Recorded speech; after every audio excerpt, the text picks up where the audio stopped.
Good evening, Scotland. Good evening, social media land. I hope you are well. It is Friday, the 6th of May, 2022. As the sun sets on yet another massive election win for the SNP, my thanks to all our candidates, activists and supporters. Most of all, my thanks to people across Scotland for putting your trust in us again. We will never take it for granted, but instead work every day to repay your faith. Words from the First Minister's tweet to all those that stepped up and campaigned and voted for a better Scotland. You know, we should be totally proud of ourselves as Indy warriors. We should be able to look at the result today as a clear endorsement of the Scottish Government. SNP gained 22 council seats. Greens gained 16 seats. Gains were also made by Labour and Lib Dems. However, it was the absolute massacre of the Tories that every party should be proud of. Douglas Ross has already blamed Partygate as the primary reason for the absolute trouncing his party received. I would go a bit further than just Partygate, Douglas.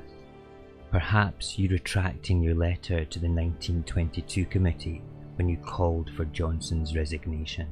Perhaps you supporting him, calling him a strong leader and not calling him out for using the tragedy of the Ukraine as a smokescreen for his scandals. Perhaps you considering these as factors to gain further political clout with your boss more important than doing what is right. You don't seem to live in the same reality as the rest of us, Mr. Ross.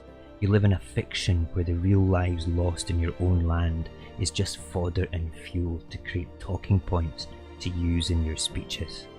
Scotland has lost faith in you, Douglas, and your party, and you have to bear a good chunk of the feces that travels the sewage pipe that is the Conservative Party. For the rest of us who consider this as a massive victory for the independence movement, I ask you that we open our arms to our fellow Indy warriors who may feel disappointed and let down. I ask that we are not too harsh on those that believe in the same dream as us but have had a political blow struck upon them. Those brothers and sisters in Alapa want independence as much as us, and they fight for it just as hard as any other Indy warrior. Their energy is a vital instrument to our cause and cannot be taken for granted. We sleep tonight and awaken to a new dawn where we all move forward as one, gathering the momentum from this historic victory for Scotland and push towards a second independence referendum.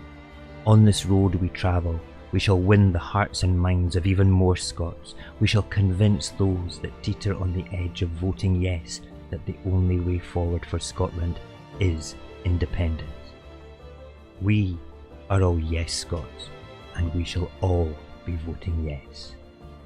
Thank you for listening. Good night and good luck.